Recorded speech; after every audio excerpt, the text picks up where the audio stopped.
Former Executive Secretary Lucas Bersamin denies resigning and says he was actually forced out. That's contrary to Malacañang's announcement Monday that Bersamin quit his post out of delicadeza. Our colleague here in ANC, Karen Davila, posted on social media her conversation with Bersamin, who said a certain person called him November 17, telling him he had to go. But he said the call was not from Malacañang.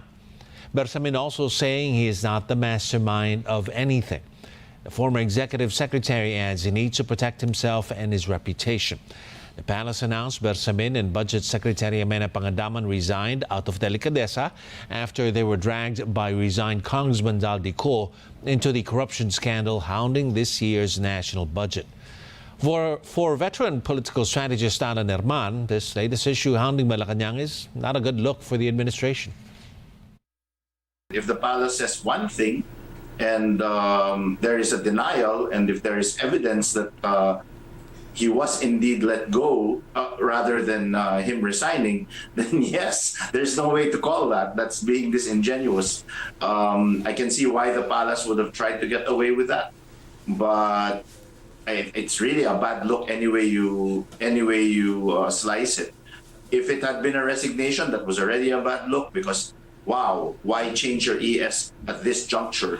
When there is so much upheaval, there's so much confusion, the people are looking for strength and a government that has a spine, essentially.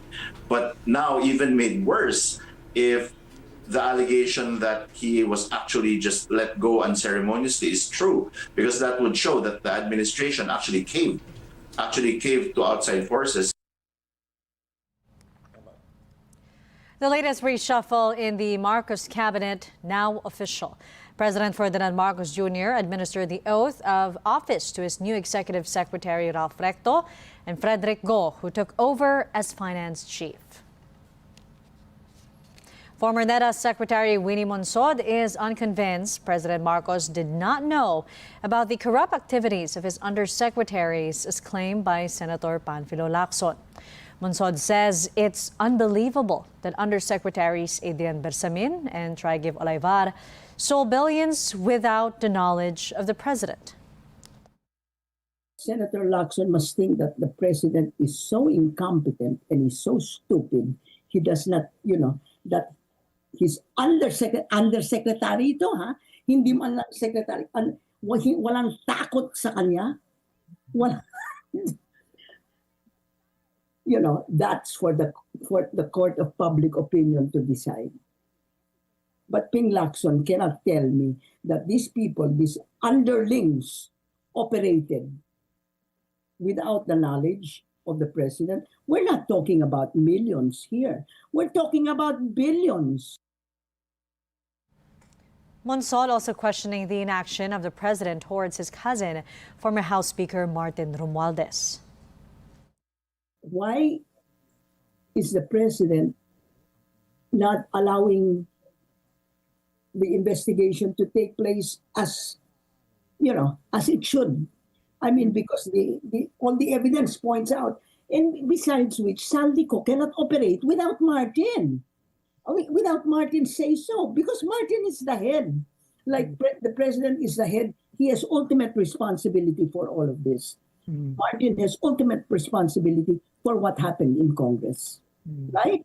Okay, why is he not doing that? Well, I think maybe Martin has something over the president. I don't think it's the president's love for Martin that is preventing him, but Martin has something that over the president that the president is afraid of. And what could that be? Well, if you ask me, baby, Sandro is there in Congress. I don't know what his involvement is, right? But I do know that Martin must know what the involvement of Sandro is.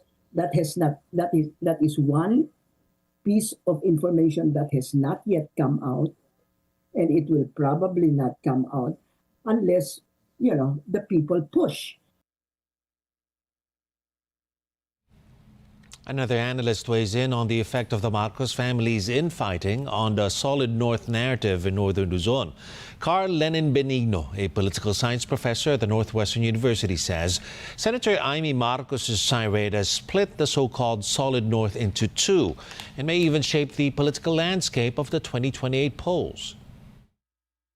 Every election time, ito yung ano nila ito yung political narrative nila, the solid North. Yun nga lang sa mga nangyaring, yung mga kaganapan na nangyari na masasabi pa ba natin na may solid North ba? Matagal lang dumadaan sa pinakamabigat, I think, na pagsubok itong narrative na ito, yung solid North. As early as the 80s, tinetest na ang solid North na ito na narrative pero hindi pa ito sa palagay ko tuluyang nababasag. Pero sa nangyari ngayon, I think hindi man siya nasira o nabasag, nahati naman ito. So ang realidad na ngayon, actually ay yung solid North, baka hindi na talaga siya solid. Meanwhile, the League of Cities of the Philippines backed President Marcos amid calls to step down. The LCP says it stands behind the president's commitment to further empower LGUs in advancing government services while upholding transparency and accountability. Ombudsman Jesus Crispin Remulla says they will begin their search for former Representative Zaldico once an arrest warrant is issued.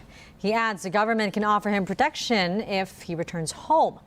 Remulla also saying former Presidential Legislative Liaison Office Chief Adrian Bersamin has long been on his radar for alleged intervention in appointments. The Ombudsman also claims Adrian Bersamin, Education Undersecretary Traige Volaivar, and former Public Works Undersecretary Roberto Bernardo worked together to launder money. He says his experience at the Justice Department made him suspect an undersecretary was even misrepresenting the president. We will still file plunder cases.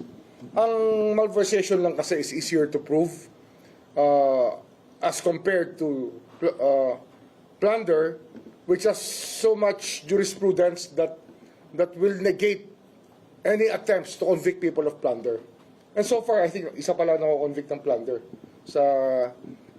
in the past 15 years.